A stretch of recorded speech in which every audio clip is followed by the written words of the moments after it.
সালাম আলাইকুম।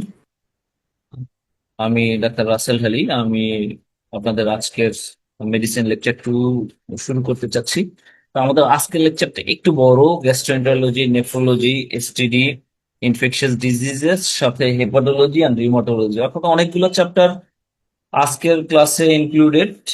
সুতরাং খুব বেশি ডিটেইলস কোন একটা বিষয় পড়ানো আসলে সম্ভব হবে না এই অল্প সময়ের মধ্যে। তো আমরা ইম্পর্টেন্ট জিনিসগুলো টাচ করার চেষ্টা করবো, আর সাথে সাথে কোনগুলো পরীক্ষায় আসার মতন হাই ইল্ডিং টপিকস আছে এগুলো সম্পর্কে আপনাদেরকে একটু ধারণা দিয়ে যাবো, যাতে করে আপনারা মোটামুটি উম, এটার সাথে ফাইট করতে পারেন। ঠিক আছে? তো তো আমাদের এই যে আপনারা কেউ একজন প্লিজ একটু রেসপন্স করবেন বা মেসেজ দিবেন যে সাউন্ডটা ঠিক মতন ক্লিয়ার পাওয়া যাচ্ছে কিনা। ওইখানে যেহেতু একটু বৃষ্টি হচ্ছে, তাই একটু সাউন্ডটা ক্লিয়ার পাওয়া যাচ্ছে কিনা একটু কাইন্ডলি একটু রেসপন্স করুন।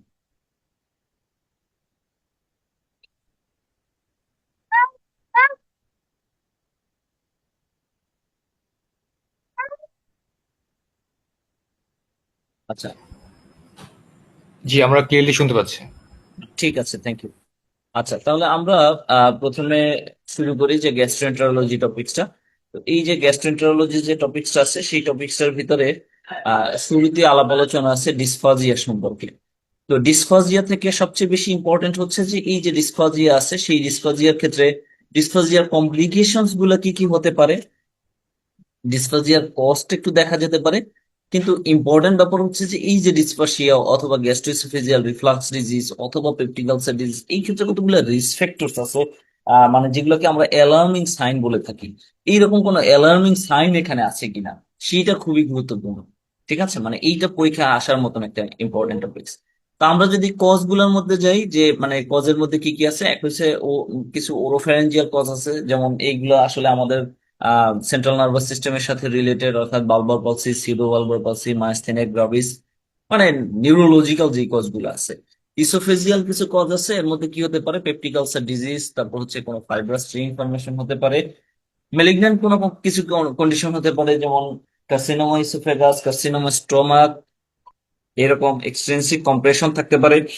এটা ছাড়া আরেকটা ইয়ে আছে যে অর্টনার সিনড্রোম নামে একটা রোগ আছে। তো সেই ক্ষেত্রে এটা ডিসফাজিয়াটা হতে পারে, অর্টনার সিনড্রোম। ঠিক আছে, অর্টনার সিনড্রোম। তো এই যে অর্টনার সিনড্রোমের ক্ষেত্রে এটা হইতে পারে, সেখানে রাইট অ্যাট্রিয়াল হাইপারট্রফি থাকে। সেই রাইট অ্যাট্রিয়াল হাইপারট্রফি হয়ে সেটা ইসোফ্যাগাসের উপর প্রেসার ক্রিয়েট করে, যার ফলে এরকম ডিসফাজিয়া হতে পারে, একটা ক্রনিক কাফ হতে পারে, এইটা থাকতে পারে অর্টনার সিনড্রোমের ক্ষেত্রে। আহ বাকিগুলা এই যে ইসোফেজিয়াল ডিসমোটিলিটি সিন্ড্রোম যেগুলো আছে, অর্থাৎ পেপটিক আলসার ডিজিজ, প্লাস হচ্ছে আমাদের যেটা খুব ইম্পর্টেন্ট ডিসমোটিলিটি সিন্ড্রোমের মধ্যে এই যে একালাসিয়া কার্ডিয়া, নন স্পেসিফিক কিছু ডিসমোটিলিটি সিন্ড্রোম হইতে পারে, ইত্যাদি ইত্যাদি। তো এইটা ডিসপেপসিয়া, ডিসফাজিয়া, পেপটিক আলসার ডিজিজ, এই ক্ষেত্রে বলছিলাম যে সবচেয়ে বেশি ইম্পর্টেন্ট, এই কজগুলো তো পড়তে হবে, কিন্তু ইম্পর্টেন্ট হচ্ছে এগুলোর কমপ্লিকেশনস। আর একটা ইম্পর্টেন্ট সেটা হচ্ছে যে এই যে তার অ্যালার্মিং ফিচার্স গুলা সুপার সুপার ইম্পর্টেন্ট পরীক্ষার জন্য, যে কখন আমরা বলবো যে এই ডিসফেজিয়া অ্যালার্মিং, যখন বয়স এখানে প্রথমটাই দেওয়া হয় না, এইজ যদি গ্রেটার দ্যান 55 হয়, এইজ গ্রেটার দ্যান 55 ইয়ার্স, এরকম যদি হয় যে ডিসপেপসিয়া যার এইজ গ্রেটার দ্যান 55 ইয়ার্স, এটা important. Age greater than 55 years যদি হয়, যদি ওয়েট লস থাকে, তারপর হচ্ছে অ্যানিমিয়া থাকে, কোনো পালপেবল কোনো লাম্প থাকে, হেমাটোমেসিস, মেলেনা, ভমিটিং ইত্যাদি যদি থাকে, প্লাস হচ্ছে পালপেবল এপিগ্যাস্ট্রিক মাস, পালপেবল এপিগ্যাস্ট্রিক মাস, ঠিক আছে, এগুলো যদি থাকে তাহলে সেই ক্ষেত্রে এইটা অ্যালার্ম ফিচার। ঠিক আছে, পালপেবল এপিগ্যাস্ট্রিক মাস যদি থাকে তাইলে, একটা জিনিস হচ্ছে age greater than 55 years, palpable epigastric mass, weight loss, anaemia, vomiting, haematemesis, melaena ইত্যাদি যদি থাকে, তাইলে সেইটা হচ্ছে অ্যালার্মিং ফিচার্স অফ ডিসপেপসিয়া। এবং এই যে অ্যালার্মিং ফিচার্স অফ ডিসপেপসিয়া বা অ্যালার্মিং ফিচার্স অফ জার্ড, এইগুলো যদি থাকে তাইলে সেই ক্ষেত্রে ইন্ডিকেশন হচ্ছে এন্ডোস্কোপির। ঠিক আছে, তাহলে পরবর্তী যে জিনিসটা পড়তে হবে সেটা হচ্ছে এন্ডোস্কোপিক ইন্ডিকেশন, প্লাস হচ্ছে এন্ডোস্কোপিক কন্ট্রাইন্ডিকেশন। এন্ডোস্কোপির ইন্ডিকেশন, কন্ট্রাইন্ডিকেশন, এটা খুব ভালো করে পড়তে হবে, এটা পরীক্ষার জন্য ইম্পর্টেন্ট। ঠিক আছে, আচ্ছা, এটা তো আছে এই যে পালপেবল অ্যাবডোমিনাল মাস। এরপরে গ্যাস্ট্রো আপার জিইটি ব্লিডিং এর কজ সম্পর্কে দেওয়া আছে। এর মধ্যে কমনেস্ট কজ হচ্ছে পেপটিক আলসার ডিজিজ, মেলোরিও স্টিয়ারিং হতে পারে কোনো রাপচার, গ্যাস্ট্রিক ইরোশন হতে পারে, ইসোফেজিটিস রাপচার হতে পারে, এই যে রাপচার ইসোফেজিয়াল ভেরিক্স, মেলোরিও স্টিয়ারি ইত্যাদি ইত্যাদি, কোনো ভাস্কুলার ম্যালফরমেশন থাকতে পারে, ক্যান্সার ইত্যাদি ইত্যাদি। তাহলে এই যে আপার জিইটি ব্লিডিং এই কজগুলো খুব ভালো করে পড়তে হবে, কেমন? আচ্ছা, তাহলে আমরা আপার জিইটি ব্লিডিং এর কজগুলো পড়ব। ডায়রিয়া সম্পর্কে দেওয়া আছে। ডায়রিয়া পরীক্ষার জন্য খুব বেশি ইম্পর্টেন্ট না, এইটা আসলে আমাদের ওই যে অ্যাকিউট ক্রনিক এগুলো লাগবে। ডায়রিয়ার এই জিনিস খুব বেশি ইম্পর্টেন্ট না। ইম্পর্টেন্ট হইতে পারে যে কজ গুলা কি কি, অথবা আপনাদেরকে কোনো একটা সিনারিও দিয়ে দিতে পারে, সেই সিনারিও হিসেবে আমাদের যেমন একটা হিটেড রিহিটেড ফুড, সেই ক্ষেত্রে আমরা কি চিন্তা করবো, বেসিলাস সিরিয়াস, অথবা 6 ঘন্টার মধ্যে হইলো তাইলে সেই ক্ষেত্রে স্টাফ অরিয়াস। হ্যাঁ, এইরকম আর কি, মানে কোনো ইয়া দিতে পারে আর কি, হয়তো বা এরকম কোনো ফিচার দিতে পারে। আদারওয়াইজ ডায়রিয়া সম্পর্কে পরীক্ষায় কোশ্চেন আসার পসিবিলিটি রিলেটিভলি লো। আর ক্লাসিফিকেশন, অ্যাকচুয়ালি ক্লাসিফিকেশন এইগুলা আগের জন্য ইম্পর্টেন্ট, এই লেভেলে এসে ক্লাসিফিকেশন সম্পর্কে কোশ্চেন আসবে না।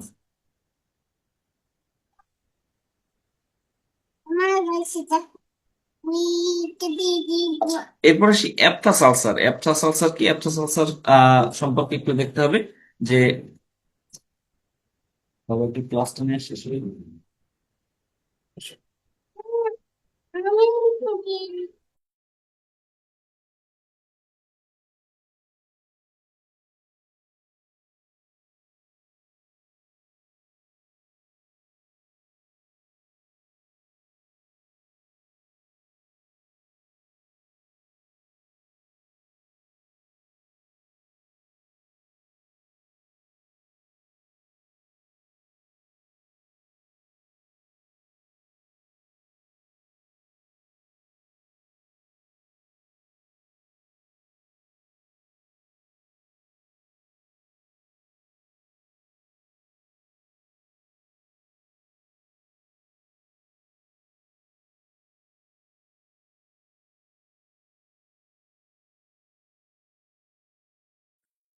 সরি। আচ্ছা, আমরা তাহলে অ্যাপথা সালসার সম্পর্কে খুব বেশি ইম্পর্টেন্ট না, এগুলো সম্পর্কে তেমন কিছু জানা লাগবে না। এই যে অ্যাপথা সালসার অথবা এরকম ডায়রিয়া সম্পর্কে খুব বেশি কিছু জানা লাগবে না, এগুলো সম্পর্কে পরীক্ষায় অত বেশি কোশ্চেন আসে না। ঠিক আছে, তাহলে আমরা অ্যাপথা সালসার সম্পর্কে খুব বেশি পড়বো না। এইগুলা জাস্ট হচ্ছে একটু দেখে যেতে পারি, but relatively low, com important. আচ্ছা, এরপরে আমরা আসি যে এইগুলো ট্রিটমেন্ট বা ইয়াটি অত বেশি ইম্পর্টেন্ট না, ট্রিটমেন্ট সাধারণত কোনো পরীক্ষা আসে না। গ্যাস্ট্রিক রিফ্লাক্স ডিজিজ বা জার্ড, এই জার্ডের ক্ষেত্রে অ্যাকচুয়ালি ইম্পর্টেন্ট হচ্ছে রেসপন্স, এই যে ফ্যাক্টর যেগুলো আছে, মানে রিস্ক ফ্যাক্টর যেগুলো আছে, obesity, diet, defective oesophageal clearance, অর্থাৎ আমরা এই জিনিসগুলো জানবো যে কি কি আছে, অ্যাপথাস আলসারের রিস্ক ফ্যাক্টর গুলো কি কি। আর একটা ইম্পর্টেন্ট, সরি সরি, জার্ডের রিস্ক ফ্যাক্টর গুলো কি কি, আর একটা ইম্পর্টেন্ট ব্যাপার হচ্ছে একটু আগে যেগুলো বলছি, যে অ্যালার্মিং ফিচার, এই যে জার্ডের ক্ষেত্রেও অ্যালার্মিং ফিচার গুলো একই কথা। ঠিক আছে, তাহলে এই যে অ্যালার্মিং ফিচার গুলো আমাদের জানতে হবে। আর এই যে অ্যালার্মিং ফিচার গুলোই বলছিলাম যে এইগুলো এন্ডোস্কোপির ইন্ডিকেশন। ঠিক আছে, তাহলে অ্যালার্মিং ফিচার গুলো দেখবো। ক্লিনিক্যাল ফিচার্স আমরা মোরলেস সবাই কম বেশি জানি। এটা common sites of peptic ulcer disease, এইটা ইম্পর্টেন্ট। পেপটিক আলসার ডিজিজ যে কোনো পরীক্ষার জন্য খুবই ইম্পর্টেন্ট একটা টপিক হচ্ছে পেপটিক আলসার ডিজিজ। তাহলে এই যে পেপটিক আলসার ডিজিজ সম্পর্কে খুব ভালো করে পড়তে হবে। কমন সাইটস গুলো কি কি, কোথায় কোথায় পেপটিক আলসার ডিজিজ হইতে পারে? First part of the duodenum, তারপর স্টমাকের অ্যান্ট্রাম, লোয়ার এসোফেগাস ইত্যাদি ইত্যাদি জায়গায় হতে। অর্থাৎ আমরা এই যে কমন সাইটস গুলো খুব ভালো করে পড়বো। Causes of peptic ulcer disease খুব ভালো করে পড়তে হবে, পার্টিকুলারলি ইম্পর্টেন্ট এইচ পাইলোরি। এইটা অবজেক্টিভের জন্য অথবা রিটেনের জন্য, যে কোনো ইয়ার জন্য ইম্পর্টেন্ট হচ্ছে এইচ পাইলোরি। এটা ছাড়াও alcohol, stress, reduced mucosal blood flow, over production of the gastric hydrochloric acid ইত্যাদি ইত্যাদি, যে কোনো বলতে পারে। কমপ্লিকেশনস কি কি বলছিলাম, যে গ্যাস্ট্রোএসোফেজিয়াল রিফ্লাক্স ডিজিজ অথবা পেপটিক আলসার ডিজিজ, এই জিনিসগুলোর কমপ্লিকেশনসটা পরীক্ষার জন্য ইম্পর্টেন্ট। কি কি হইতে পারে পেপটিক আলসার ডিজিজের ক্ষেত্রে? আলসার থেকে একটা ব্লিডিং হইতে পারে, এটা ছাড়া ওই জায়গাটা পুরো পারফোরেশন হইতে পারে, আলসার হইতে হইতে পারফোরেশন হইতে পারে। এটা ছাড়া আর কি হইতে পারে, এই যে first part of the duodenum সেখানে আলসার হয়ে আবার হচ্ছে সেটা হিল হয়ে মানে স্ট্রিকচার ডেভেলপ করতে পারে, সেই স্ট্রিকচার ডেভেলপ করে কি হবে, গ্যাস্ট্রিক আউটলেট অবস্ট্রাকশন হয়ে যেতে পারে। তাইলে আমাদের এই ক্ষেত্রে পেপটিক আলসার ডিজিজের ক্ষেত্রে কমপ্লিকেশন হচ্ছে আলসার থেকে ব্লিডিং হইতে পারে, আহ সরি, আলসার থেকে ব্লিডিং হইতে পারে। তাছাড়াও কি হতে পারে যে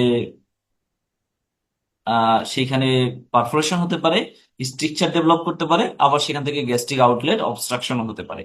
তাহলে এই জিনিসগুলা আমাদের জন্য ইম্পর্টেন্ট পরীক্ষার জন্য, যে এই যে পেপটিক আলসার ডিজিজ অথবা গ্যাস্ট্রিসোফেজিয়াল রিফ্লাক্স ডিজিজ, গ্যাস্ট্রিসোফেজিয়াল রিফ্লাক্স ডিজিজের এরকম কমপ্লিকেশনস আছে যে লোয়ার ইসোফেগাস যে এন্ডা আছে সেখানে এরকম স্ট্রিকচার ডেভেলপ করতে পারে, হতে পারে সেখানে এই যে টিয়ারিং হতে পারে, তারপর হতে পারে সেটা মেটাপ্লাসিয়ায় কনভার্ট করতে পারে, অর্থাৎ গ্যাস্ট্রিসোফেজিয়াল রিফ্লাক্স ডিজিজ থেকে সেটা মেটাপ্লাসিয়া হইতে পারে। ঠিক আছে, তো এই এই জিনিসগুলো পরীক্ষার জন্য ইম্পর্টেন্ট, যে এখানে কি কি করতে পারে। ঠিক আছে, আচ্ছা তাহলে আমরা এইগুলো সম্পর্কে জানবো। আচ্ছা, এরপরে investigation of peptic ulcer disease. এখানে আসলে কতগুলা এইচ পাইলোরি ডিটেকশনের জন্য কতগুলা নন ইনভেসিভ আছে, কতগুলা ইনভেসিভ আছে। এই কোনটা ইনভেসিভ কোনটা নন ইনভেসিভ কোনটার কোনটা আমরা সাধারণত করি, যেমন ইউরিয়া ব্রেথ টেস্ট ইউজুয়ালি করি, কোনটা ইনভেসিভ কোনটা নন ইনভেসিভ, এটা খুব ভালো করে পড়তে হবে। যদি কেউ এফসিপিএস বা ইয়ার জন্য ট্রাই করেন তাহলে সেই ক্ষেত্রে এই টেস্টগুলার সেন্সিটিভিটি স্পেসিফিসিটি ডেভিডসনে আছে, যে কোনটার সেন্সিটিভিটি কত স্পেসিফিসিটি কত, ওটাও জানতে হবে। এনাদার ইনভেসিভ একটা টেস্ট হচ্ছে কি আপার জি এন্ডোস্কোপি, এখান থেকে আমরা ওই যে ম্যালিগনেন্সিস যদি থাকে তাহলে সেখান থেকে বায়োপসি নেওয়া হয়। ইট ডাজন্ট ম্যাটার, ম্যাটার হচ্ছে যে তাইলে কি কি টেস্ট আছে। Test for H pylori, H pylori test আছে দুই ধরনের, একটা হচ্ছে নন ইনভেসিভ আর একটা হচ্ছে কি ইনভেসিভ। তাহলে কোনগুলা ইনভেসিভ টেস্ট কোনগুলা নন ইনভেসিভ টেস্ট এটা জানতে হবে। জানতে হবে যে এই এই যে ইনভেসিভ নন ইনভেসিভ গুলোর মধ্যে সাধারণত আমরা কোনগুলো করে থাকি এইগুলা। এটা ছাড়া আপার জি এন্ডোস্কোপি হচ্ছে একটা ইম্পর্টেন্ট টেস্ট। এইচ পাইলোরি সম্পর্কে আমরা একটু জানতে পারি, মানে জানার জন্য অ্যাকচুয়ালি এইচ পাইলোরি সম্পর্কে মেডিসিন থেকে এরকম কোশ্চেন আসবে না যে এইচ পাইলোরির তার স্ট্রাকচার কিরকম এরকম কোশ্চেন আসবে না, আসার পসিবিলিটি কম। কি কি ডিজিজ হইতে পারে এইচ পাইলোরি দিয়ে এটা আমাদের জানতে হবে। কি কি হইতে পারে, গ্যাস্ট্রাইটিস হইতে পারে, duodenal ulcer, gastric ulcer. That means এই যে পেপটিক আলসার রিলেটেড যা কিছু আছে সেগুলোই হতে পারে এইচ পাইলোরি দিয়ে। এবং আমরা যে আলসার গুলো পেয়ে থাকি সাধারণত তার 90% কেসে রেসপন্সিবল ফ্যাক্টর হচ্ছে এইচ পাইলোরি। রিমেইনিং 10% কেসে এনএসআইডি, এই যে জোলিঙ্গার রিলিজ সিন্ড্রোম ইত্যাদি ইত্যাদি যা আছে, বাকি সব 10% কেজি। এইচ পাইলোরি ম্যাক্সিমাম ক্ষেত্রে হচ্ছে এটা থাকে। আচ্ছা, ডিজিজ প্রসেস বা ইয়া এগুলো সম্পর্কে পরীক্ষা কোশ্চেন আসার পসিবিলিটি কম। কজেস অফ ম্যাল অবজর্পশন সম্পর্কে আমরা এটা একটু দেখতে পারি, যে কজেস অফ ম্যাল অবজর্পশন এই ক্ষেত্রে ইম্পর্টেন্ট হচ্ছে যে এই যে ক্রনিক প্যানক্রিয়াটাইটিস, দীর্ঘদিন ধরে একজনের প্যানক্রিয়াটাইটিস আছে, ব্যাকটেরিয়াল ওভারগ্রোথ হইতে পারে, তারপর হতে পারে স্মল বাওয়েল রিসেকশন যদি করা হয়, বাইল ঠিক মতন কাজ করছে না, সিলিয়াক ডিজিজ, টপিক্যাল স্প্রু, এইরকম যে ডিজিজ গুলো লং স্ট্যান্ডিং ক্রনিক কিছু ডিজিজ আছে, এইগুলো যদি থাকে তাহলে সেই ক্ষেত্রে কি হবে, এইরকম ম্যাল অবজর্পশন সিনড্রোম হবে। তাইলে আমরা এইটা ম্যাল অবজর্পশন সিনড্রোমের যে কজ গুলো আছে এগুলো মোটামুটি দেখলেই পারা যায় যে বাইল এবং প্যানক্রিয়াটিক এনজাইম যদি ঠিক মতন কাজ না করে, স্মল বাওয়েল ব্যাকটেরিয়াল ওভারগ্রোথ, যেটা আর একটা হচ্ছে ব্লাইন্ড লুপ সিনড্রোম। এই যে স্মল বাওয়েল ব্যাকটেরিয়াল যে ওভারগ্রোথ সেটার একটা নাম আছে, ব্লাইন্ড লুপ সিনড্রোম। ঠিক আছে, তাহলে এই যে ব্লাইন্ড লুপ সিনড্রোম এটা একটা কারণ, স্মল বাওয়েল রিজেকশন, তারপর হচ্ছে ক্রনিক ডায়রিয়ার যেসব কজগুলো আছে, অর্থাৎ coeliac disease, tropical sprue, giardiasis, dermatitis herpetiformis, Whipple's disease, radiation enteritis etcetera. ঠিক আছে, আচ্ছা। পরবর্তীতে একটা topic intestinal tuberculosis. Intestinal tuberculosis যে কোনো জায়গায়, বডির যে কোনো জায়গায় টিউবারকুলোসিস এর জন্য রেসপন্সিবল হচ্ছে মাইকোব্যাকটেরিয়াম টিউবারকুলোসিস। এইটা ইন্টেস্টাইনাল টিউবারকুলোসিস পরীক্ষার জন্য অতটা ইম্পর্টেন্ট না। সাধারণত ক্লিনিক্যালি আমরা এটাকে যতটা ইম্পর্টেন্ট মনে করি বা পরীক্ষার ক্ষেত্রে সাধারণত এইরকম কোশ্চেন গুলো রিলেটিভলি কম আসে। ঠিক আছে, তাহলে এইটা আমরা জাস্ট একটু জেনে যাবো। ইন্টেস্টাইনাল টিউবারকুলোসিস, সাধারণত ইন্টেস্টাইনাল টিউবারকুলোসিস এর এরকম একটা ফাইন্ডিং দেওয়া থাকতে পারে যে একজনের ওয়েট লস আছে, তারপর হচ্ছে লো গ্রেড ফিভার আছে, ইভিনিং রাইজ অফ টেম্পারেচার আছে, সাবসাইডেড আফটার সোয়েটিং। এর সাথে সাথে দিতে পারে যে তার একটা রাইট এলিয়াক ফসা মাস আছে। এইরকম যদি থাকে, অথবা তার হচ্ছে অ্যাবডোমেনে অ্যাসাইটিস আছে, এরকম যদি থাকে যে একটা টিবির ফিচার প্লাস হচ্ছে অ্যাবডোমেনে সামথিং কিছু একটা আছে, তাইলে সেই ক্ষেত্রে ইন্টেস্টাইনাল টিউবারকুলোসিস, অ্যাবডোমিনাল টিউবারকুলোসিস এইগুলা প্রথম ডিডি হিসেবে আসবে আমাদের বাংলাদেশের প্রেক্ষিতে। তো সেইটা এরকম ফিচার হয়তো দিয়ে দিতে পারে, সেই ক্ষেত্রে এটা আলাদা ব্যাপার। আদারওয়াইজ ইন্টেস্টাইনাল টিবি পরীক্ষার জন্য খুব বেশি ইম্পর্টেন্ট না, কারণ বাকি সব ফিচার মোটামুটি সেম। এখানে এই যে রাইট এলিক ফসামাস অথবা অ্যাবডোমিনের হচ্ছে এরকম কোনো ইয়ে থাকতে পারে, এইটা একটা ইস্যু। আচ্ছা, ট্রিটমেন্ট কি? ট্রিটমেন্ট অ্যাকচুয়ালি এইখানে যাই দেওয়া থাক, ট্রিটমেন্ট শুড বি মানে শুড লাস্ট 1 ইয়ার অথবা ইত্যাদি। কথা হচ্ছে ক্যাট ওয়ান এর ট্রিটমেন্ট যা প্রথম নতুন কেস ডায়াগনোসিস বডির যেখানেই হোক, ক্যাট ওয়ান এর ট্রিটমেন্ট পাবে। ক্যাট ওয়ান এর ট্রিটমেন্ট যেরকম, অর্থাৎ ইনিশিয়েশন ফেজ 2 মাস আর কন্টিনিউশন ফেজ 6 মাস, এই ট্রিটমেন্টই সে পাবে অ্যাকচুয়ালি। মানে গাইডলাইন এটাই বলে, গাইডলাইনের বাইরে তেমন কিছু বলে না। যদি নতুন কেস হয় এরকম, পুরানো কেস হইলে রিট্রিটমেন্ট থেরাপি অথবা ক্যাটাগরি 2 হিসেবে যা পায় সেটাই। এখানে কোনো জায়গার জন্য স্পেসিফিক গাইডলাইনে বলে না যে 6 মাস 9 মাস ইত্যাদি ইত্যাদি। গাইডলাইনে যেরকম আছে ক্যাট ওয়ান এর ট্রিটমেন্ট, ক্যাট টু এর ট্রিটমেন্ট বা রিট্রিটমেন্ট থেরাপি, এটা ক্লিনিশিয়ান চাইলে সে বেশি কম করে দিতে পারে, এটা তার ইচ্ছা, কিন্তু গাইডলাইন ওরকম। ইনফ্লামেটরি বাওয়েল ডিজিজ, এটা একটা ইম্পর্টেন্ট টপিক, পার্টিকুলারলি রিটেনের জন্য, এর জন্য একটা ইম্পর্টেন্ট টপিক হচ্ছে ইনফ্লামেটরি বাওয়েল ডিজিজ। এই যে ইনফ্লামেটরি বাওয়েল ডিজিজের মধ্যে দুইটা জিনিস আছে আমরা জানি, একটা হচ্ছে আলসারেটিভ কোলাইটিস আর একটা হচ্ছে ক্রনস ডিজিজ, ঠিক আছে? তাহলে এই যে আলসারেটিভ কোলাইটিস এবং ক্রনস ডিজিজ, এই দুইটা সম্পর্কে একটু জানতে হবে। এখানে আলসারেটিভ কোলাইটিস কাদের বিষয়, ক্রনস কাদের বিষয়, এইগুলো পরীক্ষার জন্য খুব বেশি ইম্পর্টেন্ট। আমরা দেখতে পারি নিজেরা জানার জন্য, বাট পরীক্ষার জন্য খুব বেশি ইম্পর্টেন্ট না। এই দুইটার মধ্যে কম্পেয়ার কম্পারিজন আছে, এটা একটা, এইটা আমরা দেখতে পারি যে কোনটার জন্য কোন জিন দায়ী থাকে। এইটা আমাদের ইয়ার জন্য ইম্পর্টেন্ট, মানে যদি অবজেক্টিভ টাইপ কোশ্চেন আসে তাহলে সেইটার জন্য ইম্পর্টেন্ট। আদারওয়াইজ খুব বেশি ইম্পর্টেন্ট না। এই যে হিস্টোলজিটা জানতে হবে, এইটা ইম্পর্টেন্ট। আলসারেটিভ কোলাইটিসের হিস্টোলজিটা কিরকম আর ক্রনস এর হিস্টোলজিটা কিরকম, ঠিক আছে? তাহলে আলসারেটিভ কোলাইটিসের হিস্টোলজিটা কিরকম? সেটা হচ্ছে যে এই যে আলসারেটিভ কোলাইটিসে যে ইনফ্লামেশনটা থাকবে, that is limited to the mucosa, crypt distribution, cryptitis, crypt abscess হইতে পারে, গবলেট সেল গুলা লস হয়ে যেতে পারে, ঠিক আছে?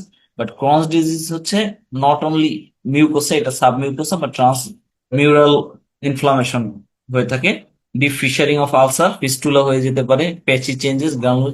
এবং ক্রনস ডিজিজ একটা ইম্পর্টেন্ট গল্প হচ্ছে মাউথ টু এনাস, প্রায় সব জায়গায় আলসার থাকতে পারে, ঠিক আছে? আলসারেটিভ কোলাইটিস সাধারণত অ্যানাস বা ওরাল ক্যাভিটি এগুলো সাধারণত স্পেয়ার করে যায়।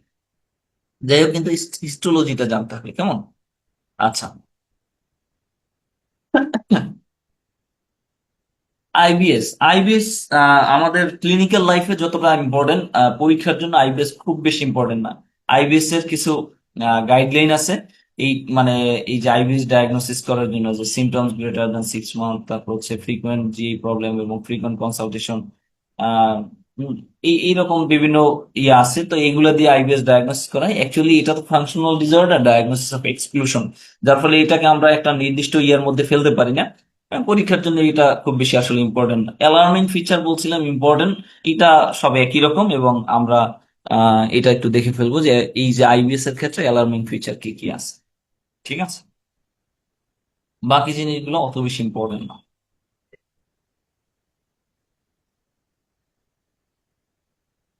ট্রিটমেন্ট লাগবে না, কোনো কিছুর ট্রিটমেন্ট ইম্পর্টেন্ট না।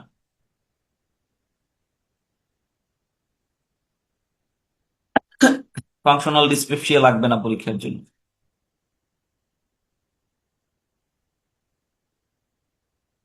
এইটা খুবই ইম্পর্টেন্ট, মানে জিইটি থেকে যদি কোশ্চেন আসে সেই ক্ষেত্রে অ্যাকিউট প্যানক্রিয়াটাইটিস বা ক্রনিক প্যানক্রিয়াটাইটিস, এইখান থেকে কোশ্চেন আসার পসিবিলিটি অনেক বেশি। এর মধ্যে যেমন অ্যাকিউট প্যানক্রিয়াটাইটিস এর মধ্যে যে কজ গুলা খুবই খুবই important, gallstone, alcohol, idiopathic, post ERCP, plus হচ্ছে ইনফেকশনস কোন কোন কেসের ক্ষেত্রে রেসপন্সিবল কিছু ড্রাগস আছে। সেই কোন কোন ড্রাগস গুলো অ্যাকিউট প্যানক্রিয়াটাইটিস করতে পারে এটা জানতে হবে, যে অ্যাজোথায়োপ্রিন, মার্কাপটিউরিন, তারপরে থায়াজাইড, ডায়াবেটিক্স ইত্যাদি ইত্যাদি। তো এই এই জিনিসগুলো খুবই ইম্পর্টেন্ট পরীক্ষার জন্য, যে কজ অফ অ্যাকিউট প্যানক্রিয়াটাইটিস, এটা রিটেনের জন্য ইম্পর্টেন্ট, অবজেক্টিভের জন্য ইম্পর্টেন্ট, দুইটার জন্য খুবই ইম্পর্টেন্ট, ঠিক আছে? তাহলে এইটা আমরা জানবো যে কমন কজ গুলো কি কি আর রেয়ার কজ গুলো কি কি। তাহলে অ্যাকিউট প্যানক্রিয়াটাইটিস এর কজ গুলো খুবই ইম্পর্টেন্ট পরীক্ষার জন্য। ম্যানেজমেন্ট খুব বেশি ইম্পর্টেন্ট না। আমরা ইনভেস্টিগেশন কি কি করতে পারি এটা একটু দেখতে পারি, যে ইনভেস্টিগেশনের মধ্যে আমরা সাধারণত কি করি, সিরাম অ্যামাইলেজ করি। সিরাম অ্যামাইলেজ কতক্ষণ থাকে? এটা থাকে 24 ঘন্টা, ঠিক আছে। তাইলে সিরাম অ্যামাইলেজের ইয়ে হচ্ছে কি 24 ঘন্টার মধ্যে এটা নর্মালাইজ হয়ে যায়। আর লাইপেজ দীর্ঘ সময় 7 দিন পর্যন্ত প্রায় লাইপেজ থাকতে পারে। তবে যদি দেখা যায় যে 24 ঘন্টা পরেও বা এক সপ্তাহ পরেও হচ্ছে অ্যামাইলেজ পারসিস্ট করে গেছে, তাহলে সেই ক্ষেত্রে চিন্তা করতে হবে যে প্যানক্রিয়াটিক সিরোসিস ডেভেলপ করে গেছে। বাকি আল্ট্রাসাউন্ড, সিটি, তারপর হচ্ছে ব্লাড ইউরিয়া, সিরাম ইলেকট্রোলাইটস ইত্যাদিতে কি ইনভেস্টিগেশন করব, কেন করব, এটা সম্পর্কে জানতে হবে, ঠিক আছে। আচ্ছা, এরপরে ট্রিটমেন্ট। ট্রিটমেন্ট আমরা কি করব, যে ট্রিটমেন্ট হচ্ছে অ্যানালজেসিক, সাধারণত সেন্ট্রালি অ্যাক্টিং যেসব ওপিওয়েড অ্যানালজেসিক্স আছে সেইগুলো দেওয়া হয়। হাইপোভোলিমিয়া থাকলে সেটার কারেকশন, অক্সিজেন প্রয়োজন হলে সেটা, হাইপারগ্লাইসিমিয়া বা হাইপোগ্লাইসিমিয়া থাকলে সেটার কারেকশন, এক্সেট্রা। কি কি কমপ্লিকেশন হতে পারে, এটা খুবই ইম্পর্টেন্ট পরীক্ষার জন্য। কিছু লোকাল কমপ্লিকেশনস আছে, কিছু সিস্টেমিক কমপ্লিকেশনস আছে। এই সিস্টেমিক কমপ্লিকেশনস গুলো কি কি? যেমন system inflammatory response syndrome, hypoxia, hyperglycaemia, hypoglycaemia, hypocalcaemia, serum albumin level concentration কমে যাবে, ইত্যাদি ইত্যাদি সিস্টেমিক কমপ্লিকেশনস। লোকাল কিছু কমপ্লিকেশন হতে পারে, যেমন নেক্রোসিস হইতে পারে, অ্যাবসেস হইতে পারে, সিরোসিস ডেভেলপ করতে পারে, প্যানক্রিয়াটিক অ্যাসাইটিস বা ইফিউশন ইত্যাদি ইত্যাদি ডেভেলপ করতে পারে, ঠিক আছে। তাহলে এই যে এই জিনিসগুলো খুব ভালো করে জানতে হবে, যে মানে এই যে কমপ্লিকেশন গুলো খুবই খুবই ইম্পর্টেন্ট পরীক্ষার জন্য। যে এই যে প্যানক্রিয়াটাইটিস এর কজ, প্যানক্রিয়াটাইটিস এর কমপ্লিকেশন, প্যানক্রিয়াটাইটিস এর ইনভেস্টিগেশন খুব ইম্পর্টেন্ট পরীক্ষার জন্য, ঠিক আছে। তাহলে এইটা সম্পর্কে আমাদের খুব ভালো করে জানতে হবে, এটা ইম্পর্টেন্ট পরীক্ষার জন্য।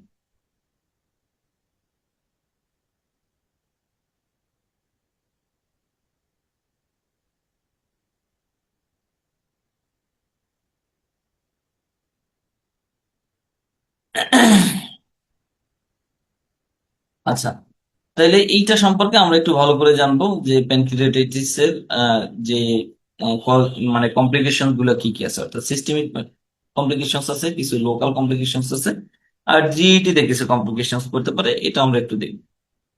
আচ্ছা, এরপরে আমরা চলে যাই নেফ্রোলজিতে। তো নেফ্রোলজিতে আপনাদের জন্য খুবই বেশি ইম্পর্টেন্ট হচ্ছে যে শুরুর দিকে যে একটা টপিকস আছে, অর্থাৎ এই যে নেফ্রোটিক সিন্ড্রোম এবং নেফ্রাইটিক সিন্ড্রোম, মানে যেটা একটা প্রোটিন ইউরিয়া রেঞ্জ প্লাস হচ্ছে হেমাচুরিয়া দিয়ে দিয়ে যে একটা দুইটা ক্লাসিফিকেশন আছে, এটা ইম্পর্টেন্ট। অ্যাকচুয়ালি তো দুইটা জিনিসই ওভারল্যাপ করে, প্রোটিন ইউরিয়া এবং হেমাচুরিয়া দুইটা জিনিসকে ওভারল্যাপ করে, তারপর মানে ওভারল্যাপ করে ম্যাক্সিমাম ডিজিজের ক্ষেত্রে। তারপরে এটা কোনটা বেশি কোনটা কম ইত্যাদি ইত্যাদি সম্পর্কে একটু জানতে হবে। এখানে পলিউরিয়ার কজ সম্পর্কে দেওয়া হয়েছে, এগুলো খুব বেশি ইম্পর্টেন্ট না পরীক্ষার জন্য। হেমাচুরিয়াটা ইম্পর্টেন্ট পরীক্ষার জন্য, যে কি কি কারণে হেমাচুরিয়া হইতে পারে। তাহলে সেই ক্ষেত্রে হেমাচুরিয়ার ক্ষেত্রে যদি আমরা প্রি রেনাল, রেনাল এবং পোস্ট রেনাল এইগুলোর কথা চিন্তা করি, তাহলে প্রি রেনাল কি কি কারণে হইতে পারে? কারো ক্ষেত্রে ব্লিডিং ডিসঅর্ডার থাকতে পারে, সেই সব কারণে হইতে পারে। হইতে পারে তার ক্ষেত্রে থ্রম্বোটিক থ্রম্বোসাইটোপেনিক পারপুরো বা সিকল সেল ডিজিজ আছে, এরকম ক্ষেত্রে। রেনাল বা পোস্ট রেনাল এই ক্ষেত্রে দুই তিনটা জিনিস মনে রাখবেন, একটা হচ্ছে ট্রমা, টিউমার, স্টোন, তারপর হচ্ছে কি বলে এই যে ট্রমা, টিউমার, টিবি, স্টোন, এই জিনিসগুলো খুব ইম্পর্টেন্ট। এইগুলা যদি থাকে তাহলে সাধারণত সেখানে ব্লিডিং হতে পারে। যেমন রেনালের ক্ষেত্রে ট্রমা বা ইয়ে দিয়ে হতে পারে, ইনফার্ক্ট বা papillary necrosis, trauma, tuberculosis, stone, আর ক্যান্সার। মানে ট্রমা, টিউমার, স্টোন, টিবি এগুলা কমন। পোস্ট রেনালার ক্ষেত্রেও ট্রমা, টিউমার, স্টোন, টিবি এগুলো কমন। আর বাকি আপনার এই যে রেডিয়েশন সিস্টিটিস অথবা হচ্ছে প্রোস্টেটিক এনলার্জমেন্ট, নিউপ্লাজম তো এগুলোর মধ্যে, ইত্যাদি ইত্যাদি। আর কিছু ড্রাগ ইনডিউসড হইতে পারে, যেমন সাইক্লোফসফামাইড, এই ক্ষেত্রে আমরা জানি যে হিমোরেজিক সিস্টাইটিস হয়। তার মানে ওভারঅল হচ্ছে যে এই যে কজ গুলো আছে, অর্থাৎ pre renal, post renal, renal, এই যে কজ গুলা, এইটা সম্পর্কে জানতে হবে যে হেমাচুরিয়ার কজ কি কি আছে। Massive proteinuria, massive protein urea মানে পার ডে 3.5 গ্রামের বেশি যদি প্রোটিন পার ডে পাস করে, তাহলে সেটা ম্যাসিভ প্রোটিন ইউরিয়া। ম্যাসিভ প্রোটিন ইউরিয়ার 4-5টা কজ, এটা যে কোনো পরীক্ষার জন্য, যে কোনো ভাইবার জন্য ইম্পর্টেন্ট। যেমন এই যে nephrotic syndrome, amyloidosis, multiple myeloma, টক্সেমিয়ার প্রেগনেন্সি বা এক্লাম্পসিয়া যেটা আর কি, ঠিক আছে। টক্সেমিয়া প্রেগনেন্সি বা এক্লাম্পসিয়া এটা ইম্পর্টেন্ট পরীক্ষার জন্য। তাইলে এটা,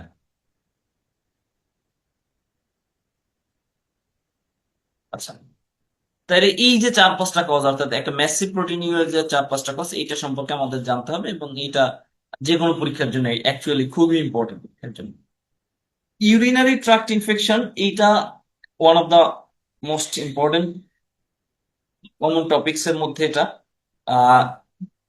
ইউটিআই আমরা কখন বলবো? ইউটিআই বলতে হলে সেটা হচ্ছে যে আহ, তার সাইন সিমটমস থাকার সাথে সাথে যদি এমন হয় যে সাইন সিমটমস আছে এবং এর সাথে সাথে নিউট্রোফিল কাউন্ট বা সহজ কথা হচ্ছে পার্সেল যদি বেশি থাকে, তাহলে সেটা একটা। অথবা পার্সেল নাই বা ইয়া নাই এরকম একটা কেসের ক্ষেত্রে কিন্তু 10⁵ এর বেশি অর্গানিজমস আছে, তাহলে সেই ক্ষেত্রে সেটাকে আমরা ইটি বলবো। 10⁵ এর বেশি যদি অর্গানিজম পার হাই পাওয়ার ফিল্ড থাকে তাহলে সেই বা এমএল থাকে, তাহলে সেই ক্ষেত্রে আমরা এটাকে ইটি। ঠিক আছে। এখন যদি এরকম পার্সেল নাই কিন্তু ইয়ে আছে, কি বলে, মানে পার্সেল আছে কিন্তু কোনো অর্গানিজম নাই, তাহলে সেটাকে আমরা ওই যে স্টেরাইল বায়োরিয়া অথবা এরকম নাম দেওয়া যেতে পারে। ঠিক আছে। আচ্ছা, এটিওলজি সম্পর্কে আমরা এটা রেসপন্সিবল অর্গানিজমের মধ্যে কমনেস্ট হচ্ছে শিরিশিয়া কোলাই। খুবই খুবই ইম্পর্টেন্ট। অহরহ পরীক্ষায় প্রশ্ন আসে পার্টিকুলারলি এফসিপিএস এর জন্য, যে কমনেস্ট অর্গানিজম কমনেস্ট হচ্ছে ইকোলাই, বাকি প্রায় সবগুলোই হচ্ছে আনকমনের মধ্যে, যেমন প্রোটিয়াস, ক্লেপসিলা, সিউডোমোনাস, এইগুলো মানে যেগুলো অ্যাটিপিক্যাল অ্যাকচুয়ালি বা ট্রিটমেন্ট করা ডিফিকাল্ট। রিস্ক ফ্যাক্টরস কি কি আছে এটা আমরা একটু রিস্ক ফ্যাক্টর গুলো দেখতে পারি, বাট রিস্ক ফ্যাক্টর গুলো অত বেশি ইম্পর্টেন্ট না। ম্যানেজমেন্ট লাগবে না, ম্যানেজমেন্ট খুব বেশি ইম্পর্টেন্ট না। সায়েন্স সিমটমসটা আমরা একটু দেখতে পারি। কি কি মানে ইনভেস্টিগেশন করা হয় এটা মোটামুটি আমরা সবাই জানি। যদি রিটেনের জন্য আপনারা এই জিনিসগুলো একটু দেখে যাবেন, বাট অবজেক্টিভের জন্য ম্যানেজমেন্ট থেকে সাধারণত পরীক্ষার প্রশ্ন আসে না।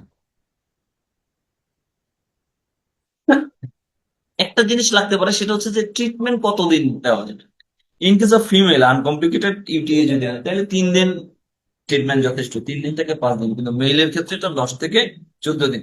সাধারণত মেইলের ক্ষেত্রে ইউটিআই কমন না, যদি পাওয়া যায় তাহলে সেক্ষেত্রে 10 থেকে 14 দিন ট্রিটমেন্ট দিতে হবে। অ্যাকিউট পাইলোনেফ্রাইটিস কেস হিসেবে এটা দেওয়ার সম্ভাবনা অনেক বেশি, যে একটা পেশেন্টের লোইন গ্রোইন পেইন আছে, তার বারবার বমি আছে, হাইপোটেনশন আছে, এরকম যদি থাকে তাহলে সেই ক্ষেত্রে সরি।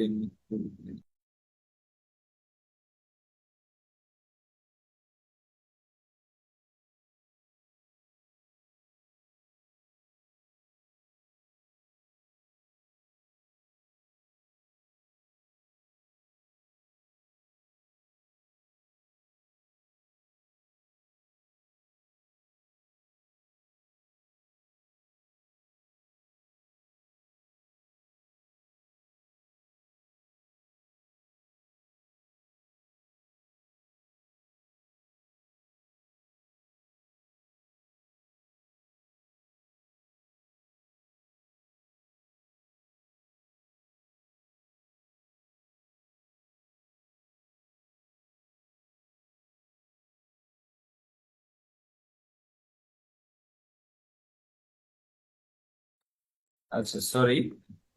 তাহলে আমরা যেটা বলছিলাম যে এই যে অ্যাকিউট পাইলোনেফ্রাইটিস এর এইরকম একটা কজ, অর্থাৎ এই যে একটা classical triad, loin pain, fever, tenderness over the kidneys, আর সাথে হচ্ছে বমি, ডিজিউরিয়া, অ্যাসিডিটি ইত্যাদি ইত্যাদি, হাইপোটেনশন, এরকম যদি থাকে তাহলে সেটা একটা পাইলোনেফ্রাইটিস বা অ্যাকিউট পাইলোনেফ্রাইটিস। এইরকম একটা অ্যাকিউট পাইলোনেফ্রাইটিস এর ক্ষেত্রে আমরা কি কি চিন্তা করব, তার মানে ইয়েটা কি হবে, ট্রিটমেন্ট তো সাধারণত এরকম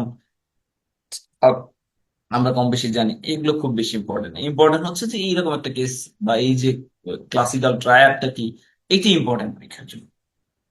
বাকি জিনিসগুলো মোটামুটি রিটেনে আসলে ওরকম পারা যাবে। ভাই বা অথবা কি বলে এই যে অবজেক্টিভ টাইপ যদি কোশ্চেন হয়, তাহলে সেই ক্ষেত্রে কখনো এইসব জিনিস দিবে না, যে একটা পাইলোনেফ্রাইটিস এর ইনভেস্টিগেশন কি হবে, এই মানে এইটা স্পেসিফিক ওই রকম কিছু দিবে না। যদি হয় তাহলে সেই ক্ষেত্রে ইউরিন কালচার অথবা হচ্ছে আল্ট্রাসোনোগ্রাফি বিভিন্নটাই হচ্ছে দিতে পারে ইনভেস্টিগেশন। আচ্ছা, তবে এইটা ইম্পর্টেন্ট, একটু আগেই বলছিলাম যে এই যে নেফ্রোটিক সিনড্রোম এবং নেফ্রাইটিক সিনড্রোম, এইটা পরীক্ষার জন্য ইম্পর্টেন্ট। একটা একটা নেফ্রাইটিক সিনড্রোমের কার্ডিনাল ফিচার কি, একটা নেফ্রোটিক সিনড্রোমের কার্ডিনাল ফিচার কি। নেফ্রাইটিক বা অ্যাকিউট গ্লোমেরুলার নেফ্রাইটিস যদি হয় তাহলে সেই ক্ষেত্রে কার্ডিনাল ফিচার হচ্ছে হেমাচুরিয়া, হাইপারটেনশন, এই দুইটা খুবই ইম্পর্টেন্ট। বাকি জিনিসগুলো কিন্তু মরালেস দুইটার ক্ষেত্রেই কমন। অর্থাৎ এই যে ইডিমে একটা নেফ্রোটিক গুলো থাকবে, নেফ্রাইটিক গুলো থাকবে, একটা অলিগুরিয়া, প্রোটিনিডিয়া, এগুলা নেফ্রাইটিক গুলো থাকবে, নেফ্রোটিক গুলো থাকবে। তার মানে ইম্পর্টেন্ট জিনিস হচ্ছে হেমাচুরিয়া আর একটা হচ্ছে হাইপার টেনশন, এই দুটা খুবই ইম্পর্টেন্ট, যে একটা নেফ্রাইটিক সিন্ড্রোম যদি হয়। ঠিক আছে। মানে অ্যাকিউট গ্লোমেরুলোনেফ্রাইটিস। ঠিক নেফ্রোটিক সিন্ড্রোমের ক্ষেত্রে কিন্তু মোর মার্ক হচ্ছে প্রোটিনিউরিয়া। ঠিক আছে। আচ্ছা, তাহলে কজ কি কি, এই মানে ক্লিনিক্যাল ফিচার বা কজ গুলো কি কি, একটা নেফ্রাইটিক সিনড্রোম বা অ্যাকিউট গ্লোমেরুলোনেফ্রাইটিস এর কজ কি কি, এইটা সম্পর্কে আমাদের জানতে হবে যে কি কি কজ আছে। এই যে কজ অফ জেনারেলাইজড ইডিমা, এটা আমাদের জানতে হবে যে nephrotic, congestive cardiac failure, cirrhosis of liver, protein energy malnutrition. তারপর হচ্ছে প্রোটিন লজিং এন্টারোপ্যাথি, এটা একটা ইম্পর্টেন্ট জিনিস, প্রোটিন লজিং এন্টারোপ্যাথি।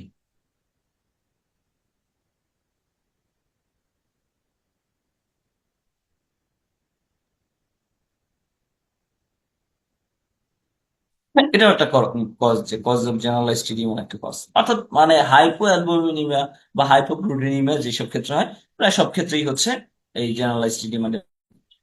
এরপর আমরা বলছিলাম যে একটা নেফ্রোটিক সিনড্রোম, তাহলে নেফ্রোটিক সিনড্রোমের ক্ষেত্রে একটু আগেই বলছিলাম যে কেমন থাকবে, মেসিভ প্রোটিন নির্ভর, অর্থাৎ পার ডে 3.5 গ্রামের বেশি প্রোটিন যাবে। হাইপো অ্যালবুমিনিমিয়া একটা কজ। তারপর হচ্ছে জেনারেলাইজড টিডিএমা বা ফ্লুইড রিটেনশন হবে, আর ভলিউম ডিপ্রেশন দিতে। কিন্তু নেফ্রাইটিক বা অ্যাকিউট গ্লোমেরুলোনেফ্রাইটিস এর ক্ষেত্রে মোর মার্ক বা ইয়ে হচ্ছে, সেটা হচ্ছে যে হাইপারটেনশন, হেমাচুরিয়া। এই দুইটা কিন্তু অ্যাকিউট গ্লোমেরুলোনেফ্রাইটিস, আর এইগুলো হচ্ছে নেফ্রোটিক। বাকিগুলো দুইটার ক্ষেত্রেই মোরলেস কমন। কি কি কজ আছে nephrotic syndrome? Primary glomerular cause আছে কিছু, কিছু সেকেন্ডারি কজ আছে। প্রাইমারি গ্লোমেরুলার কজের ভিতরে বাচ্চাদের হচ্ছে মিনিমাল চেঞ্জ ডিজিজ, বড়দের হচ্ছে মেমব্রেনাস নেফ্রোপ্যাথি। এটা ছাড়াও focal segmental glomerulosclerosis, মেমব্রেনোপ্রলিফারেটিভ গ্লোমেরুলো nephritis.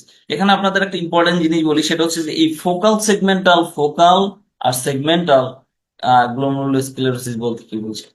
Focal বলতে বোঝায় যে কিডনির একটা নির্দিষ্ট পার্ট, এই যে কিডনি আছে, সেই কিডনির একটা নির্দিষ্ট পার্ট আমরা যে মানে স্লাইসটা নিলাম, সেই কিডনির যে আমাদের যে মানে স্লাইসটা নিলাম সেইটার একটা নির্দিষ্ট পার্ট, অর্থাৎ একটা ফোকাস হচ্ছে এফেক্টেড, এটাকে বলা হয় ফোকাল। আর সেগমেন্টাল বলতে কি বোঝায়? সেগমেন্টাল হচ্ছে এই যে নেফ্রনটা থাকে, সেই নেফ্রনের কোন একটা সেগমেন্ট, সেটা হতে পারে অ্যাসেন্ডিং লুপ বা ডিসেন্ডিং লুপ, মানে অ্যাসেন্ডিং টিউবুল বা ডিসেন্ডিং টিউবুল, এইরকম যদি একটা নির্দিষ্ট সেগমেন্ট। তাহলে এই কারণে দেখা যায় যে একটা নির্দিষ্ট ফোকাস, আবার নেফ্রনের ক্ষেত্রে হচ্ছে কি একটা নির্দিষ্ট সেগমেন্ট, যার ফলে এটাকে কি বলে, ফোকাল সেগমেন্টাল গ্লোমেরুলোস্ক্লেরোসিস। ঠিক আছে। তাহলে এইগুলো হচ্ছে প্রাইমারি কজ, অর্থাৎ কিডনির কজ। সেকেন্ডারি কি কি কজ হইতে পারে? সিস্টেমিক কিছু ডিজিজ আছে, ডায়াবেটিস মেলাইটাস, অ্যামাইলোইডোসিস, এসএলই, এগুলোর ক্ষেত্রে, যেগুলোর ক্ষেত্রে সাধারণত ইউজুয়ালি ম্যাসিভ প্রোটিনুরিয়া হয়, নেফ্রন গুলো নষ্ট হয়ে যায়, এরকম ক্ষেত্রে কিছু ড্রাগস আছে, কিছু ইনফেকশন আছে, এইগুলো আমরা একটু দেখবো। এটি important, cause of nephrotic syndrome পরীক্ষার জন্য ইম্পর্টেন্ট। সাইন সিমটমস কি কি আছে এটা দেখা যেতে পারে, ল্যাবরেটরি ফাইন্ডিংসটা কিছুটা ইম্পর্টেন্ট পরীক্ষার জন্য, যেমন ম্যাসিভ প্রোটিনিউরিয়া, তারপর হচ্ছে আমরা এখানে কোলেস্টেরল বেশি থাকবে, অ্যালবুমিন কম থাকবে, C3 C4 নর্মাল লেভেল থাকবে, ইত্যাদি ইত্যাদি। ঠিক আছে। ট্রিটমেন্ট, এইটার ট্রিটমেন্ট পরীক্ষার জন্য ইম্পর্টেন্ট, কারণ এখানে তো সাধারণত স্টেরয়েড দিয়ে করা হয়, সেই স্টেরয়েড কতটুকু দেওয়া হয় সাধারণত, এই যে 1 milligram per KG body body weight দিয়ে শুরু করা হয়, এটার বিভিন্ন ইয়ে আছে যে মানে 6 সপ্তাহ একটা ইয়ে দিয়ে, তারপর আবার পরবর্তী 6 সপ্তাহ অল্টারনেটিভ ডেটে দেওয়া হয়, এরকম আর কি। কমপ্লিকেশনসটা খুবই ইম্পর্টেন্ট, নেফ্রোটিক সিন্ড্রোমের কমপ্লিকেশনস কি কি? একটা হচ্ছে হাইপোঅ্যালবুমিয়া বা ফ্লুইড রিটেনশন হতে পারে, হাইপার কোলেস্টেরোলেমিয়া, হাইপার কোয়াগুলেবিলিটি। এইগুলো কেন? অ্যালবুমিন তো চলে যাচ্ছে, আমরা সহজেই বুঝতে পারতেছি। অ্যাভিড সোডিয়াম রিটেনশন, এই যে অ্যালবুমিন চলে যাওয়ার ইয়ের কারণে, যার ফলে এখান থেকে পানি বের হয়ে যাচ্ছে, তো বডি সেটাকে আবার হাইপো বলিমিয়া মনে করে সে আবার সোডিয়ামটাকে রিটেনশন করে রাখে, যার ফলে সোডিয়াম রিটেনশন হয়। এখানে কিছু প্রোটিনিয়াস এইগুলো লস হয়, যার ফলে এই যে এইসব জায়গা থেকে মানে যখন এরকম যেতে থাকে, তখন আবার কোলেস্টেরলটাকে সে ধরে রাখে, অর্থাৎ এখানে ইনহিবিট করে কোলেস্টেরলটাকে যাওয়াটাকে, যার ফলে হাইপার কোলেস্টেরোলেমিয়া হয়। আবার ওইগুলো চলে যাওয়ার ফলে হাইপার কোয়াগুলেবল একটা স্টেট তৈরি হয়। ঠিক আছে। তাইলে এইটা আমাদের জানতে হবে যে কমপ্লিকেশনস কি কি, একটা নেফ্রোটিক সিনড্রোমের কমপ্লিকেশনস কি কি। আচ্ছা, এরপরে আমাদের জানতে হবে যে যেটা একে আর সিকেডি, এই দুইটা পরীক্ষার জন্য খুবই ইম্পর্টেন্ট। কমন কজ আমরা সাধারণত ওয়ার্ডে বেশিরভাগ সময় পেয়ে থাকি, যার ফলে যেগুলো আমরা কমনলি পেয়ে থাকি এগুলো পরীক্ষার জন্য ইম্পর্টেন্ট। তাইলে কি কি কজ আছে? একটা অ্যাকিউট রেনাল ফেলিউরের কিছু প্রি রেনাল কজ আছে, হাইপোটেনশন, হার্ট ফেলিউর, তারপর হচ্ছে সেপসিস, ব্লাড লস, ডিহাইড্রেশন, এইগুলো। কিছু রেনাল কজ আছে, যেমন interstitial nephritis, glomerulonephritis, tubercular necrosis, কিছু ড্রাগস থাকতে পারে, ইত্যাদি ইত্যাদি। তারপর হচ্ছে কি, মানে লাস্ট অফ অল হচ্ছে আমাদের এই যে পোস্ট রেনাল হইতে পারে, যেমন কোনো ক্যালকুলাস হইলো, কোনো পাইলোনেফ্রাইটিস হইলো, অথবা কোনো পোস্টেরিক এনলার্জমেন্ট, কিছু ক্যান্সারের ক্ষেত্রে স্ট্রিকচার হয়ে ইয়ে হইলো। তাইলে এইরকম যদি হয়, তাহলে সেই ক্ষেত্রে পোস্ট রেনাল। তাহলে এই যে প্রিরেনাল কজ কি কি, পোস্ট রেনাল কজ কি কি, তারপর হচ্ছে রেনাল কজ কি কি, এইগুলো সম্পর্কে আমাদের জানতে হবে। সিকিডির সম্পর্কে কজ গুলো জানতে হবে। এখন সিকিডির ক্ষেত্রে কমনেস্ট কজ হচ্ছে ডায়াবেটিস মেলাইটাস। হাইপারটেনশন যথেষ্ট পরের দিকে আসবে, কারণ আমরা সাধারণত হাইপারটেনশনের কারণে সিকেডি এটা কম পেয়ে থাকি। যেটা বেশি পাই,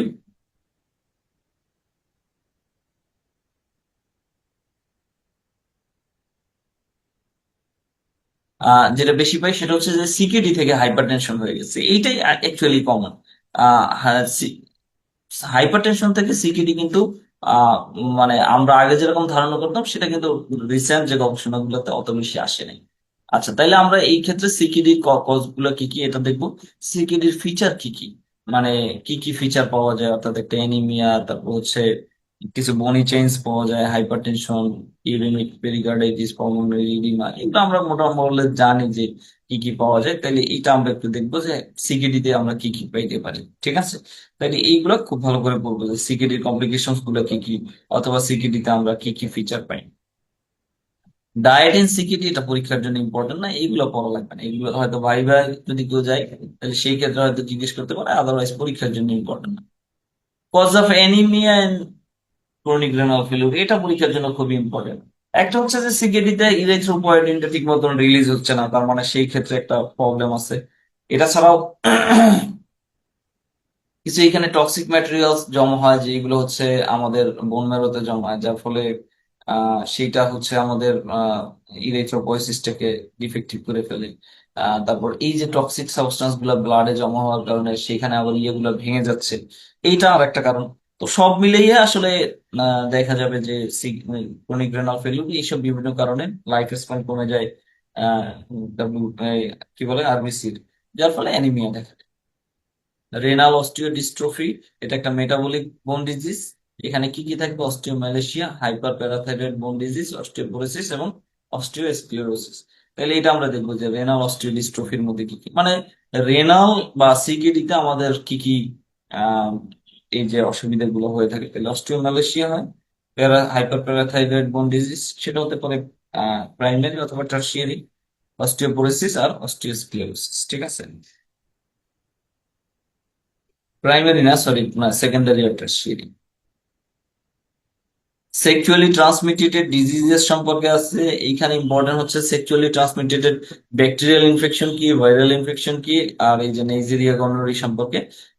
মোরলেস এইগুলাই ইম্পর্টেন্ট, যে কোন কোন ভাইরাস গুলা বা কোন কোন ব্যাকটেরিয়া গুলা সেক্সুয়ালি ট্রান্সমিটেড, এটা ইম্পর্টেন্ট পরীক্ষার জন্য। ঠিক আছে, এই যে বাকি জিনিসগুলো ইম্পর্টেন্ট না, খুব বেশি ইম্পর্টেন্ট না এইসব জিনিসগুলা, জাস্ট আমাদের এইগুলো পর্যন্ত জানতে হবে যে আহ কি কি ইনফেকশন আছে।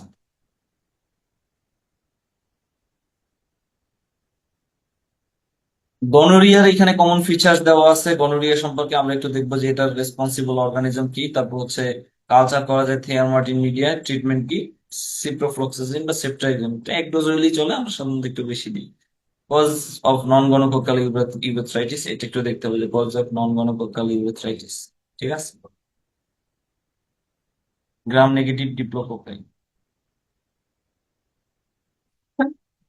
কজ অফ স্টেরাইল পায়োরিয়া, আমরা একটু আগে কথা বলছিলাম যে স্টেরাইল পায়োরিয়া বলতে কি বলছে, যেখানে প্লেন্টি অফ পার্সেল ইউরিনে পাচ্ছি কিন্তু কোনো অর্গানিজম পাচ্ছি না।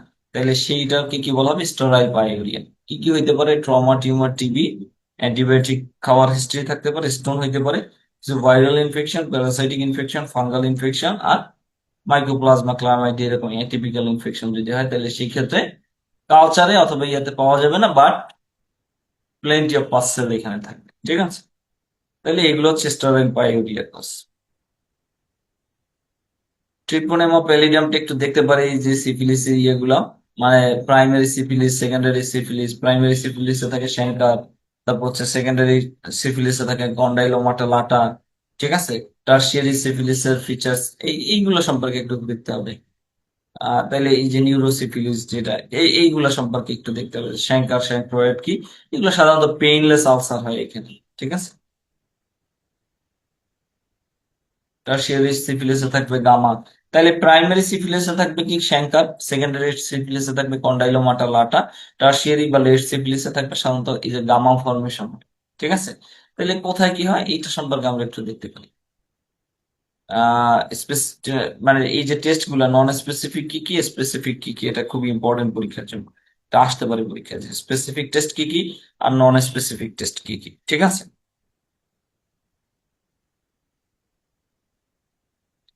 আচ্ছা জেনিটাল আলসার কারা কারা করতে পারে? ট্রিপোনেমা প্যালিডাম সাধারণত পেইনলেস আলসার করে, কিন্তু হেমোফাইলাস ডুক্রি, হার্পিস সিমপ্লেক্স এগুলো সাধারণত পেইনফুল আলসার করে।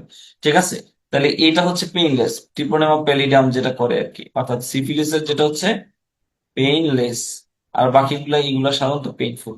ঠিক আছে, কজ অফ ভ্যাজাইনাল ডিসচার্জ এটা আমরা একটু দেখতে পাই, বাকিগুলো খুব বেশি ইম্পর্টেন্ট।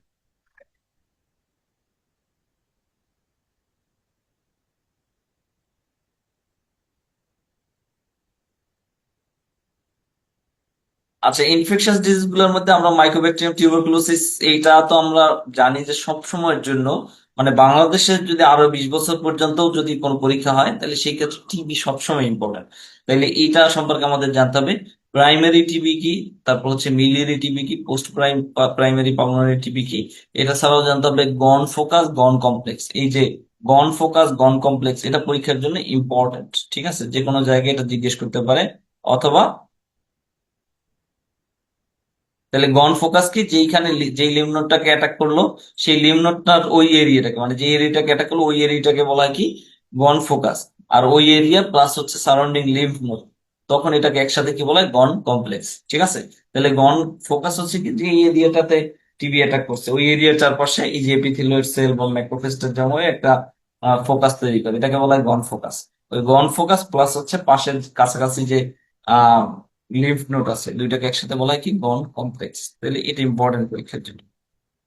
ম্যানেজমেন্ট সম্পর্কে তেমন কিছু জানা লাগবে না, কি কি সাইন সিমটমস আছে এটা সম্পর্কে আমরা জানি এমনিতেই, পরীক্ষা আসলে যেন সাজাই লিখতে পারি সেটার জন্য আমরা পড়ে যাব। আর হচ্ছে ট্রিটমেন্ট বলছিলাম, ট্রিটমেন্ট হচ্ছে ক্যাট ওয়ান ক্যাট টু এরকমেরই ট্রিটমেন্ট। কখন আমরা ক্যাট ওয়ান দেবো কখন ক্যাট টু দেবো, ক্যাট ওয়ান এর একটা নির্দিষ্ট ডিউরেশন আছে, ক্যাট টু এর নির্দিষ্ট ডিউরেশন আছে, ড্রাগ রেজিমেন্ট আছেই। এমডিএর টিবি কি, এক্সডিএর টিবি কি, এগুলো আমরা সবাই খুব ভালো করে জানি, যার ফলে আমি আর এগুলো সম্পর্কে টাচ করলাম না। বাট সুপার ডুপার ইম্পর্টেন্ট হচ্ছে এই ড্রাগ গুলার সাইড ইফেক্টস। এর মধ্যে ইথামবিউটাল বাদে প্রায় সবগুলো ড্রাগ হচ্ছে হেপাটাইটিস করতে পারে, এটা পরীক্ষার জন্য ইম্পর্টেন্ট। তবে এখানে বোল্ড অক্ষরে লেখা আছে যে কোনটা সাধারণত কি বেশি করে, যেমন আইসোনিয়াজের পেরিফেরাল নিউরোপ্যাথি বেশি করে, হেপাটাইটিস বেশি করে রিফাম্পিসিন, পাইরাজিনামাইড। তবে এটা বডির জন্য পাইরাজিনামাইড হচ্ছে সবচেয়ে বেশি হেপাটোটক্সিক, আর সবচেয়ে বেশি রেনোটক্সিক হচ্ছে এই যে রিফাম্পিসিন। ঠিক আছে, তাহলে এই যে এইটা খুব ইম্পর্টেন্ট পরীক্ষার জন্য যে সাইড ইফেক্টস গুলো। লেপ্রোসি, হ্যানসেন্স, বেসিলাই এটা সম্পর্কে এখন আর পরীক্ষা অত বেশি কোশ্চেন আসে না। আমরা একটু দেখবো যে লেপ্রোসির ইয়েটা কি কি আছে, রিয়াকশন গুলো কি কি আছে এটা একটু দেখতে পারি পরীক্ষার জন্য। ট্রিটমেন্ট প্লাস মাইনাস যদি জানতে পারি ভালো, না জানতে পারলে অসুবিধা নেই। তবে টাইফয়েড পরীক্ষার জন্য ইম্পর্টেন্ট, রিসেন্ট যেহেতু টাইফয়েডের ভ্যাকসিনও দেওয়া হচ্ছে, এটা পরীক্ষার জন্য খুব ইম্পর্টেন্ট। যে টাইফয়েডের ফার্স্ট উইকে কি কি সিমটম দেখা যায়, সেকেন্ড উইকে কি কি সিমটম দেখা যায়, থার্ড উইকে কি কি সিমটম দেখা যায়। মোর ওভার ফার্স্ট উইকে কোন কোন টেস্ট গুলো পজিটিভ আসতে পারে, সেকেন্ড উইকে কোনগুলো পজিটিভ, থার্ড উইকে কোনগুলো পজিটিভ। ফার্স্ট উইকে কিন্তু ব্লাড কালচার, সেকেন্ড উইকে ইউরিন বা স্টুল কালচার, থার্ড উইকেও সাধারণত ইউরিন বা স্টুল কালচার। ঠিক আছে, তাহলে এই যে কোন কোন ইয়াগুলো কখন আসে, আর হচ্ছে আমাদের আহ কোন উইকে কোনগুলো পজিটিভ আসতে পারে। ঠিক আছে, তাহলে এই ডায়াগনস্টিক টুলস গুলো এগুলো আমাদের জানতে হবে। ট্রিটমেন্ট খুব বেশি ইম্পর্টেন্ট না, এটা খুব বেশি না দেখলেও চলবে।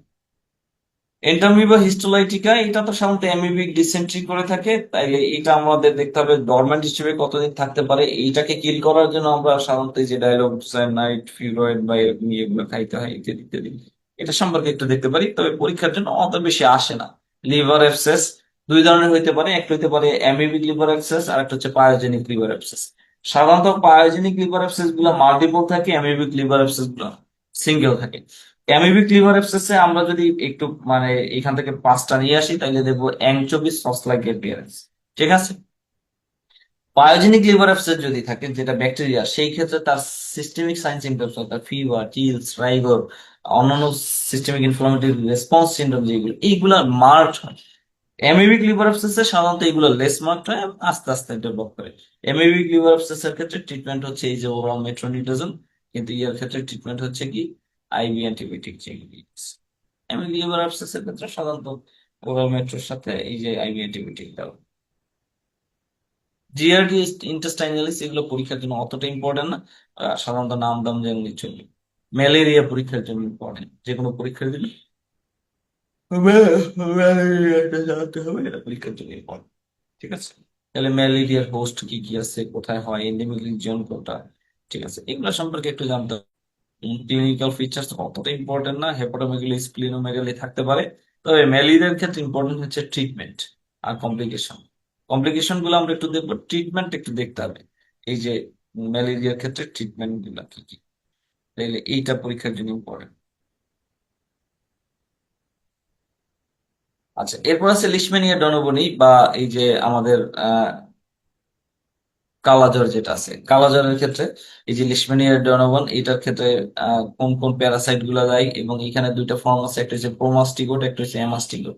মোটাইল যেটা লার্ভা থাকে সেটা হচ্ছে প্রোমাস্টিগোট, আর নন মোটাইল যেটা অ্যাডাল্ট দিয়ে থাকে সেটাকে বলা হয় অ্যামাস্টিগোট।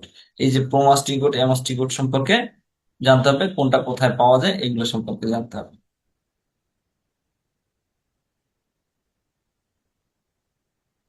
রেবিস সম্পর্কে দেখবো, রেবিসের পার্টিকুলারলি ইম্পর্টেন্ট টিকা শিডিউলড ইম্পর্টেন্ট 03/7/14/28 ইত্যাদি ইত্যাদি। অ্যাভেলেবেল ভ্যাকসিন কি কি আছে এটা একটু দেখতে পারি।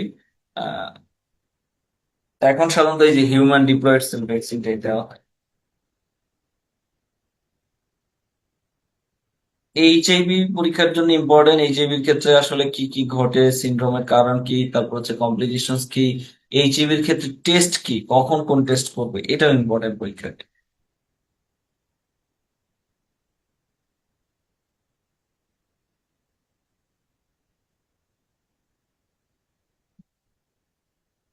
আচ্ছা, এরপর আসি যে অপরচুনিস্টিক ইনফেকশন গুলো সম্পর্কে অত বেশি কিছু লাগবে না, এইগুলো আমরা স্কিপ করে যাবো। অপরচুনিস্টিক ইনফেকশন পরীক্ষার জন্য অতটা ইম্পর্টেন্ট না। ঠিক আছে। এই যে এইচআইভির ক্ষেত্রে কি কি ইয়ে হইতে পারে, সাধারণত এই যে এইগুলা হয়ে থাকে, এই যে ক্যাপোসি সার্কোমা, হার্পিস সিমপ্লেক্স দিয়া, carcinoma cervix, human papilloma virus দিয়ে, তারপর নন হজকিন লিম্ফোমা, এপস্টিন বার ভাইরাস দিয়ে, ইত্যাদি হইতে পারে। ঠিক আছে। তাহলে এইগুলো দেখবো যে কি কি ক্যান্সার এইচআইভির সাথে অ্যাসোসিয়েটেড আছে। এটা ডেঙ্গু খুবই ইম্পর্টেন্ট পরীক্ষার জন্য। প্রিন্সিপাল ভেক্টর কি, তারপর হচ্ছে ইনকিউবেশন পিরিয়ড কত, কতদিন ইয়ে হইতে পারে, তার ক্লিনিক্যাল ফিচার্স কি, ট্রিটমেন্ট কি, সবই ইম্পর্টেন্ট। ডেঙ্গুর ক্লাসিফিকেশন ইম্পর্টেন্ট, কি কি আছে, ওয়ার্নিং সাইন্স, সব ইম্পর্টেন্ট পরীক্ষার জন্য। ডেঙ্গু সম্পর্কে খুব ভালো করে বলবো।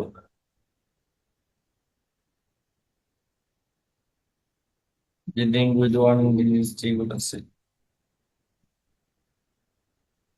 Virus causes, causing congenital anomaly, এগুলা ভাইবার জন্য বা এই অবজেক্টিভের জন্য পড়তে হবে যে কোন কোন ভাইরাস গুলো কনজেনিটাল অ্যানোমালি করতে পারে, কোন কোন ভাইরাসের ক্যারিয়ার স্টেট আছে, ট্রান্সপ্লাসেন্টাল ট্রান্সমিশন কোন কোন ভাইরাসের আছে, তারপর হচ্ছে এইগুলো ইম্পর্টেন্ট পরীক্ষার জন্য। ব্যাকটেরিয়াল ক্লাসিফিকেশনটা আমরা পারলে দেখবো, না পারলে প্রয়োজন নেই, এত বড় জিনিস মনে থাকবে না। যদি সহজ করে ইয়ে থাকে আমরা সেটা মনে রাখবো, আদারওয়াইজ এগুলোর প্রয়োজন নেই। এইসব জিনিস এত বেশি কিছু আমাদের মনে থাকবে না। ঠিক আছে। ভ্যাকসিনস এর ক্লাসিফিকেশন অবশ্যই ভালো করে দেখবো, যে কোনটা লাইভ অ্যাটেনুয়েটেড ভ্যাকসিন আর কোনটা ইনএক্টিভেটেড কিল ভ্যাকসিন, এগুলো সম্পর্কে ভালো করে পড়তে হবে। ঠিক আছে। টক্সাইড ভ্যাকসিন কোনটা, তারপর হচ্ছে এক্সট্রা সেলুলার ফ্রাকশনস কম্বিনেশন ভ্যাকসিন কি কি আছে, এইগুলো খুবই ইম্পর্টেন্ট। এই যে ভ্যাকসিনের ক্লাসিফিকেশন ইম্পর্টেন্ট। আপনারা এই যে ভাইরাস অথবা ব্যাকটেরিয়ার ক্লাসিফিকেশনের চেয়ে ভ্যাকসিনের ক্লাসিফিকেশন খুব ভালো করে পড়বেন, এটা ইম্পর্টেন্ট পরীক্ষার জন্য। ইপিআই শিডিউলটা সম্ভব হলে দেখে দেখবেন।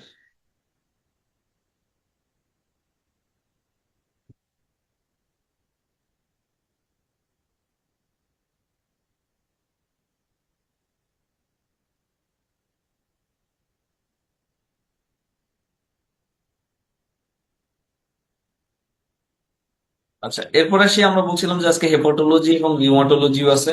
হেপাটোলজির মধ্যে এই যে ভাইরাল হেপাটাইটিস, তারপর হচ্ছে অটোইমিউন হেপাটাইটিস, এই জিনিসগুলো পরীক্ষার জন্য অনেক ইম্পর্টেন্ট।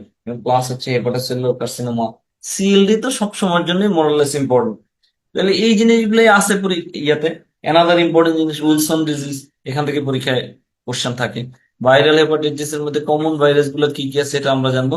কমপ্লিকেশনস অফ একটা অ্যাকিউট লিভার হেপাটাইটিস বা অ্যাকিউট ভাইরাল হেপাটাইটিস এর কি কি কমপ্লিকেশনস আছে এটা আমরা একটু দেখবো, যে অ্যাকিউট লিভার ফেলিওর হতে পারে, prostatic hepatitis, plastic anaemia, etcetera etcetera. তাহলে এটা আমরা একটু দেখবো যে কি কি আছে। আচ্ছা, কোনটা কোন রুটে ছড়ায় এইসব ভাইরাস গুলা, এইগুলো সম্পর্কে আমরা একটু জানবো। হেপাটাইটিস বি সব সময়ের জন্য ইম্পর্টেন্ট হচ্ছে হেপাটাইটিস বি। কি কি করা যেতে পারে, কি কি ইনভেস্টিগেশন আছে এটার ক্ষেত্রে, কোন ইনভেস্টিগেশনের মিনিং কি, এটা সম্পর্কে জানতে হবে। যেমন হেপাটাইটিস বি সারফেস অ্যান্টিজেন কি, তারপর হচ্ছে ই অ্যান্টিজেন কি, আইজিজি কি, আইজিএম কি, কোনটার ইন্টারপ্রিটেশন কি, এগুলো সম্পর্কে জানতে হবে।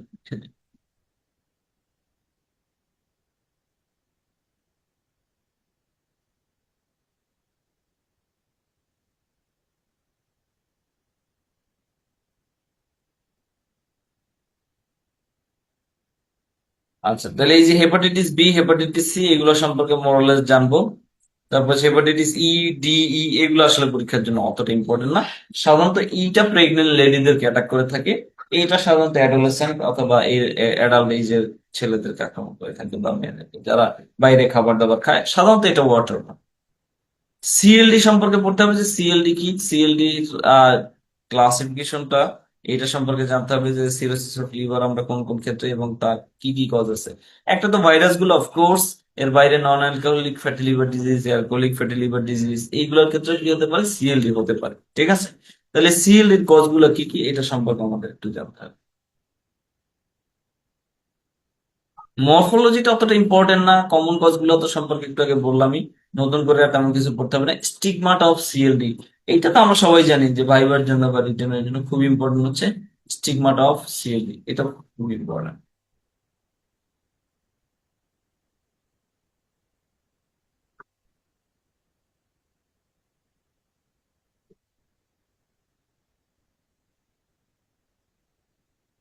আচ্ছা, একটা হেপাটিক এনকেফালোপ্যাথি ডেভেলপ করতে পারে একটা সিএলডি থেকে। সেই ডিফারেন্সিয়াল ডায়াগনোসিস এটা পরীক্ষার জন্য অতটা ইম্পর্টেন্ট না। বাট হেপাটিক এনকেফালোপ্যাথির দিকে নিয়ে যায় কোন কোন ফ্যাক্টর গুলো, এটা ইম্পর্টেন্ট। নির্দিষ্ট কোনো ড্রাগস আছে, তারপর হচ্ছে যদি কারো কনস্টিপেশন থাকে, যদি কারো হিটিং ডায়াবেটিস থাকে, আহ কি বলে, কোনো কোনো ড্রাগস এর ক্ষেত্রে হতে পারে, ডিহাইড্রেশনের ক্ষেত্রে হতে পারে, ইত্যাদি ইত্যাদির ক্ষেত্রে এই যে হেপাটিক এনকেফালোপ্যাথি ডেভেলপ করে। ঠিক আছে, তাহলে এটা জানতে হবে। Hepatocellular carcinoma usually on the top of CLD, isolated hepatocellular carcinoma হতে পারে। তাইলে সেই ক্ষেত্রে এই যে hepatocellular carcinoma on the top of CLD বা আইসোলেটেড যাই হোক, সেইটার ক্ষেত্রে এই যে আগের শিবিরের সাথেই আইসোলেটেড হেপাটোসেলুলার কার্সিনোমা হতে পারে, আবার হচ্ছে on the top of CLD এইটার ক্ষেত্রে হইতে পারে। তাহলে সেই ক্ষেত্রে আমরা এই যে কজ কি কি এটা সম্পর্কে একটু আমরা জানবো। যে সাধারণত এই যে হেপাটাইটিস বি, সি ইত্যাদি হতে পারে, alcoholic cirrhosis, non alcoholic cirrhosis, এইগুলা দিয়ে হতে পারে। আর হেরিডিটারি কিছু ডিজিজ অথবা আলফা ওয়ান অ্যান্টিট্রিপসিন ডেফিসিয়েন্সি ইত্যাদি ইত্যাদির ক্ষেত্রে হতে পারে। সেকেন্ডারি কিছু হেপাটোসেলুলার কার্সিনোমা আছে যেগুলো হতে হতে পারে ইয়ে থেকে, কোলন বা ইয়ে থেকে এইগুলা আসতে পারে। ঠিক আছে, তাইলে এইটা।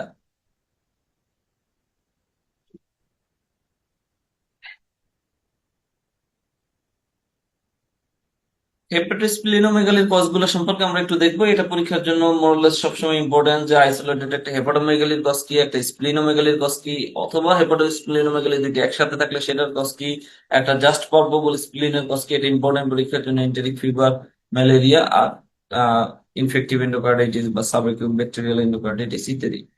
লিভার অ্যাবসেস সম্পর্কে একটু আগে আমরা আলোচনা করছিলাম যে দুই রকম হতে পারে, একটা হচ্ছে ব্যাকটেরিয়াল, আর একটা হচ্ছে এমএবি লিভার অ্যাবসেস। কোনটার ক্ষেত্রে ফিচার কিরকম থাকবে অলরেডি আমরা আলোচনা করছি। রিউমাটোলজির ক্ষেত্রে অ্যাকচুয়ালি পরীক্ষার জন্য ইম্পর্টেন্ট যে অলিগো আর্থ্রাইটিস, মনো আর্থ্রাইটিস, পলি আর্থ্রাইটিস, এগুলো আলাদা আলাদা কজ কি কি আছে। একটা আহ, সাধারণত সেপটিক আর্থ্রাইটিস, গাউট, অথবা এদিকে পলি আর্থ্রাইটিস এর মধ্যে psoriatic arthritis, ankylosing spondylitis, rheumatoid arthritis, তারপর চেসেলি, এইগুলো মোরলেস ইম্পর্টেন্ট পরীক্ষার জন্য। ঠিক আছে, এখানে অনেক রকম ইনভেস্টিগেশনের ইয়ে দেওয়া আছে, আমরা এইগুলা যেমন এইট ইম্পর্টেন্ট সেরোনেগেটিভ আর্থ্রাইটিস গুলা কোন কোন ক্ষেত্রে সেরোনেগেটিভ আর্থ্রাইটিস হয়। সাধারণত এই যে ankylosing spondylitis, psoriatic arthritis, enteropathic arthritis, reactive arthritis, এগুলোর ক্ষেত্রে সোরিয়াটিক আর্থ্রাইটিস। এগুলো হিস্ট্রি দেখে একটার সাথে আরেকটা সাধারণত আলাদা করা যায়। তাহলে এইগুলো আমরা একটু দেখবো যে এই যে সেরোনেগেটিভ আর্থ্রাইটিস গুলো কি কি আছে। ক্লাসিক্যাল ট্রায়ার্সটা খুব বেশি ইম্পর্টেন্ট না। অস্টিওআর্থ্রাইটিসটা আমরা একটু দেখতে পারি যে অস্টিওআর্থ্রাইটিস সাধারণত ওল্ড এজ এর ক্ষেত্রে হয়। কোন কোন জয়েন্ট গুলো ইনভলভ করে, এই যে ডি, বি, বি, বি, এইগুলা। কাউচার্স নোট, তারপর হচ্ছে হেভারডেন্স নোটস, এগুলো পাওয়া যায়।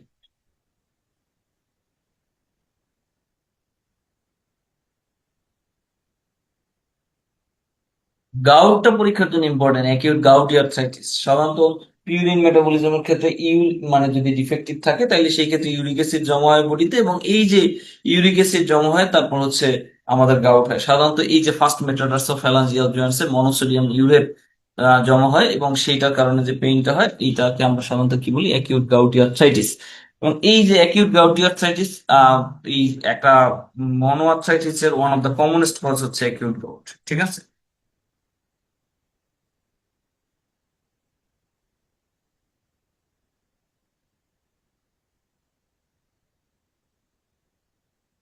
আচ্ছা,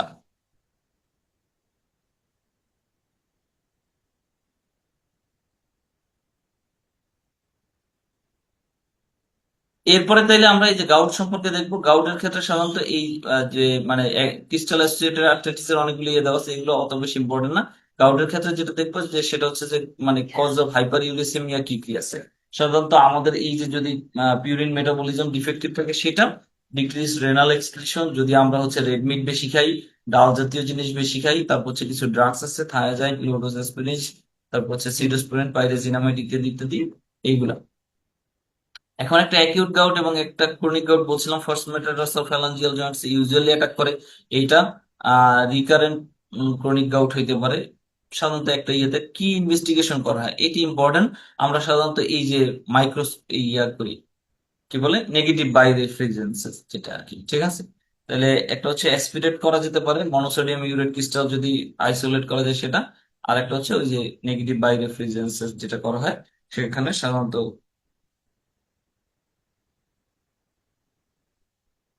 মানে লাইট মাইক্রোস্কোপিতে এটা পাওয়া যায়।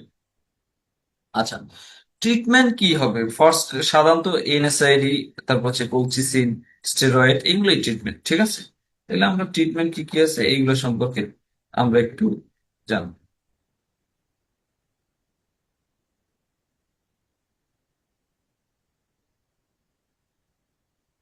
তো মোটামুটি আমাদের রিউমাটোলজি এখানেই মোটামুটি আছে। তবে আপনাদের জন্য আরেকটা জিনিস ইম্পর্টেন্ট, সেটা হচ্ছে যে এই কজ গুলো জানতে হবে যে মনো আর্থ্রাইটিস এর কজ কি কি। মানে একটা মনো আর্থ্রাইটিস এর কজ কি কি থাকতে পারে, তারপর হচ্ছে পারে পলিআর্থ্রাইটিস এর কজ, অলিগোআর্থ্রাইটিস এর কজ, তারপর হচ্ছে পলিআর্থ্রাইটিস এর কজ। ঠিক আছে, এগুলো ইম্পর্টেন্ট পরীক্ষার জন্য। আরেকটা জিনিস ইম্পর্টেন্ট, এসএলই। এসএলই পরীক্ষার জন্য ইম্পর্টেন্ট। রিউমাটয়েড আর্থ্রাইটিসের কিছুটা ইম্পর্টেন্ট আছে। ঠিক আছে।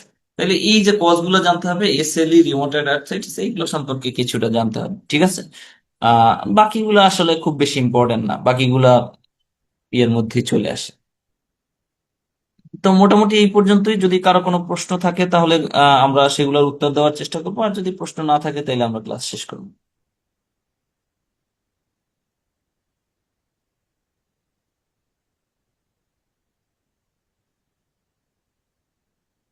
আচ্ছা, আমার মনে হয় কারো তেমন কোনো প্রশ্ন নাই, তাইলে আমরা শেষ করি। সালাম আলাইকুম।